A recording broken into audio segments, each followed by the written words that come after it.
Hello learners, I am Dr. Arvind Kumar Yadav from Government PG College Badalpur, Noida. Learners, in the previous chapter, we learned about sole proprietorship, partnership and Hindu undivided family as different forms of business organization.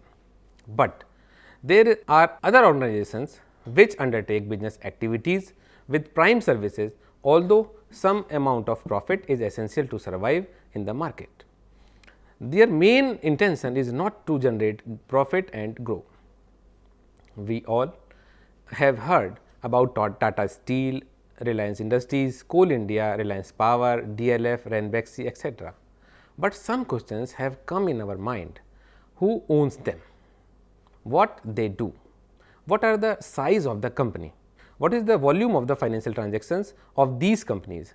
Let us know more about them. So, learners, today we start from cooperative society. The cooperative movement has been outcome of the economic and social imbalance caused by the industrial revolution. Cooperative societies have acquired significance in both capitalist countries as the US and Japan as well as the socialist countries. The term cooperation is derived from the Latin word coopere, where the word co means with and opere means to work. Thus, cooperation means working together. It means those who want to work together. Some common economic activities can form a society which is termed as cooperative society. It is a voluntary association of persons who works together to promote their economic interest. It works on the principle of self-help as well as mutual help. Nobody joins a cooperative society to earn profit. People come forward as a group, pool their individual resources, utilize them in the best possible manner and derive some common benefit out of it. Cooperation is a form of organization human beings on a basis of quality for the promotion of economic interests of themselves. For example, if the students of a particular locality joins hands to provide books of different standard and thus form a cooperative society. Now, they can buy books directly from the publisher and sell them to students at a cheaper price, because they buy directly from the publisher and thereby the middleman's profit is eliminated. This could be possible through mutual cooperation only. Now, I will tell about some characteristics of cooperative societies. A cooperative society is a special type of business organization different from other forms of business organization you have learnt earlier. Let us start its characteristics. First characteristic is voluntary association. A cooperative society is a voluntary association of persons. A member can join the society as and when he likes, continue for as long as he likes, he leave the society at will. Second, open membership. The membership of the cooperative society is open to all those who have a common interest. Membership is not restricted on the basis of caste, sex, color or religion, but may be limited to the employees of a particular organization. Third one is separate legal entity. A cooperative undertaking must seek registration under the Cooperative Society Act 1912 or under the relevant Cooperative Society Act of the state government. A cooperative society has a separate legal existence distinct from its members. Fourth is source of finance. The capital of a cooperative society is raised from among its members in the form of share capital. However, it is easily raised loan and secure grants from government after its registration. Fifth one is service motive. The primary aim of the cooperative society is service to its members. Through it may also the process happen to earn reasonable profits for itself. Sixth one is voting power. Each member has only one vote irrespective of number of shares held by him or her. Now, we will move on types of cooperative societies. Cooperative societies may be classified on the basis of nature of services rendered by them. The following are the main types of cooperative societies. The first cooperative society is consumers cooperative societies. These societies are formed to protect the interest of general consumers by making consumer goods available at a reasonable price. They purchase goods directly from the producers. This eliminates the middlemen in the process of distribution. Kendriya Bhandar, Apna Bazaar and Super Bazaar are the examples of consumers cooperative societies. The second one is producers cooperative societies. These societies are formed to protect the interests of producers who are basically small in size by making available items of their needs for production like raw materials, tools and equipments and machinery etc. Handloom societies like APCO, Bianchi, Haryana Handlooms etc. are the examples of producers cooperative societies. Third society is marketing cooperative societies. These are the cooperative societies of small producers and manufacturers who find it difficult to sell their products individually.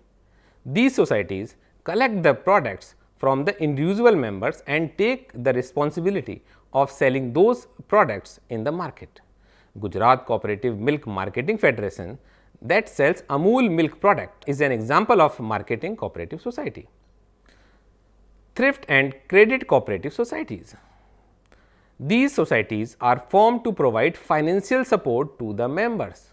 They accept deposits from members and grant them loan at reasonable rates of interest in times of need. Village Services Cooperative Society and Urban Cooperative Societies banks are examples of cooperative credit society. The fifth one is cooperative group housing societies. These are residential societies which are formed to provide residential houses to members.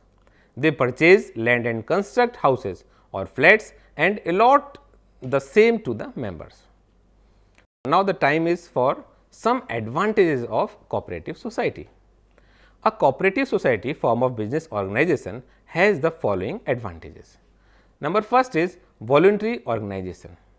It is a voluntary organization that can flourish under both the capitalist and socialist economic system. Second, democratic control. A cooperative society is controlled in a democratic manner. The management is democratic based on the one man, one vote concept. Third is open membership. Those persons who have common interest can form a cooperative society. Any competent person can become a member at time he likes and can leave the society at will. Fourth one is elimination of middleman's profit. Generally, the profit of middleman is eliminated because through cooperatives, the member control their own supply of goods, which were purchased by them directly from different manufacturers. Fifth one is limited liability. The liability of a members in case of cooperative society is limited to the extent of capital contributed by them. Unlike sole proprietorship and partnership, the properties of the members of the cooperative societies are free from the kind of risk because of business liability. Sixth is stable life. A cooperative society has a fairly stable life and it continues to exist for a long period of time. Its existence is not affected by the death, insolvency, lunacy or resignation of any its members. Besides the above advantage, the cooperative society form of business organization also suffers from various limitations. Let us know these limitations. First limitation is lack of motive. The members do not work with full zeal and devotion as there is no profit motive. Second one is limited capital. The amount of capital that a cooperative society can raise from its members is very limited because the membership is generally confined to a particular section of the society.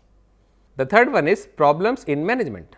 The management of a cooperative may not be particularly competent because a cooperative generally offers only low scales of remuneration to the staff employed. Fourth one is lack of commitment. The success of a cooperative depends on a loyalty of its members, something that is neither assured or nor can be enforced. Fifth one is lack of cooperations. The cooperative societies are established with the objective of mutual cooperation, but it is generally seen that there is a lot of friction between the members because of personal differences, ego clashes, etc. The selfish attitude of member may sometimes being an end of the society. Now, our next form of organization is joint stock company. The companies in India are governed by the Indian Companies Act 1956. According to Act, a company means a company formed and registered under this Act. It is an artificial person created by law, having a separate legal entity with perpetual succession and a common seal. The capital of a company is divided into number of shares of equal value. Members of the company holding one or more shares are called the company's shareholders. Now, I take up some characteristics of a joint stock company. Number first is artificial legal person. A company is artificial person created by law and existing only in contemplation of law. A human being who takes birth, grows, enters into relationship and dies, whereas a joint stock company also takes birth, grows, enters into relationship and dies. However, it is called an artificial person as its birth, existence and death are regulated by law. Second one is separate legal entity. A company has a separate legal entity distinct from its members. It can own property and enter into contracts in its own name. It can sue and be sued in its own name. Third is perpetual succession. A company enjoys a perpetual succession and its life is not affected by the death, insolvency, lunacy, etc. of its members or directors. Fourth one is limited liability. Limited liability of the members of a limited company is limited to the value of shares subscribed by them or the amount of guarantee given by them. Fifth one is common seal. A company has a common seal because being an artificial person, it cannot sign for itself. Sixth one is transferability of shares. The shares of a public company are freely transferable. They can be purchased and sold through the stock exchange. Seventh one is separation of ownership and management. The number of members of a public company is generally very large, so all of them or most of them cannot take part in the day-to-day management of the company. The company is managed by board of directors who are elected by the members, hence the ownership of company is separated from its management. Dear learners, after characteristic I am going to tell about different types of companies. On the basis of ownership, companies can be of 4 different types: private limited company, public limited company, government company and multinational company. First, I will take up private company. According to Indian Companies Act 1956, private company means a company which has a minimum paid up capital of 1 lakh rupees or such higher paid up capital as may be prescribed and by its articles. It has following features. Number A, restricts the right of its members to transfer their shares. B, limits the number of its members to 50 only.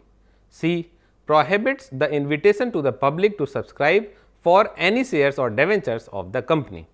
And fourth one is prohibits any invitation or acceptance of deposits from persons other than its members, directors or their relatives. Public limited company, according to Indian Companies Act 1956, defined as a company which is not a private company is known as public company. It has the following features. First, its shares can be transferred freely. This is very important feature. Second one is has a minimum paid up capital of 5 lakh rupees or such higher paid up capital as may be prescribed. Third one is whose members have limited liability. Fourth one is the number of shareholders can be up to the number of issued of and subscribed shares or even more, but the minimum should not be less than 7. Now, I am going to differentiate private limited company with public limited companies. First difference, in the case of private limited company, minimum number of persons required to form a company is 2, while it is 7 in case of public company. Second difference is a private company has to have minimum paid up capital of rupees 1 lakh, whereas a public limited company has to have a minimum paid up capital of 5 lakhs. Third, in case of private company, the maximum number of members must not exceed 50, whereas there is no such restriction on the maximum number of members in case of public company. Fourth difference is, in private company, the right of transfer shares is restricted, whereas in case of public company, the shares are freely transferable. Fifth one, a private company cannot issue a prospectus, while a public company may invite the general public to subscribe for its shares or debentures. Next, private company must have at least 2 directors, whereas a public company must have at least 3 directors. Seventh difference, a private company can commence business immediately after receiving the certificate of incorporation, while a public company can commence business only when it receives a certificate to commence business from the registrar of companies. Next difference is, a private company need not hold a statutory meeting, but a public company must hold a statutory meeting and file a statutory report with the registrar. Ninth difference, 2 members personally present from the quorum in the private company, but in a public company this number is 5 members. Dear learners, now I am going to tell some advantages of joint stock company. There are many advantages which the company form business organization enjoys over other form of business organization. Some of them are as follows. First is limited liability. Shareholders of a company are liable only to the extent of the face value of shares held by them. Second, large financial resources. Company form of ownership enables the collection of huge financial resources. The capital of company is divided into shares of small denominations, so that people with small mean can also buy the shares of the company. Third one is continuity. A company enjoys uninterrupted business life. As a body corporate, it will continue to exist even if all its members die or desert it. Fourth, transferability of shares. The shares of a public limited company can be freely transferred by the members without the consent of other members. Fifth, diffuse risk. The risk of loss in a company is spread over a large number of members. Sixth is social benefits. The company organization help to mobilize saving of the community and invest them in industry. Dear learners, there are some limitations also of joint stock company. First limitation is difficulty of formation. It is very difficult and expensive to form a company. A number of documents have been prepared and filed with the registrar of companies. Second limitation is excessive government control. A company is subject to elaborate statutory regulations in its day-to-day operations. Periodical reports, audit and publications of accounts is obligatory. Third one is, the management of a company is supposed to be democratic, but in the practice company becomes an oligarchy ruled by a few. Fourth one is delay in decision. Too many levels of management create problems in taking decisions. A lot of time is wasted in calling and holding meetings and in passing resolutions. Fifth one is lack of secrecy. Under the Companies Act 1956, a company is required to disclose to the public a variety of information on its working. This results in lack of secrecy. Suitability of joint stock company. The company form of organization is suitable for large business concerns. It has made it possible to accumulate large amounts of capital, required large scale operations. Machine manufacturing, information technology, iron and steel, aluminum fertilizers and pharmaceuticals etc. are generally organized in the form of joint stock company. The next type of company is government company. A government company has been defined by the Indian Companies Act 1956 as one of which not less than 51% of paid up share capital is held by government, union or state and includes subsidiaries of such companies. The audit of government companies is done at the instance of Comptroller and Audit General of India CAGI and the reports presented before the Parliament. Instance of prominent government companies in India would include Coal India, SAIL, NTPC, MTNL, ONGC, etc. Some characteristics of a government company are: number first, it has a separate legal existence.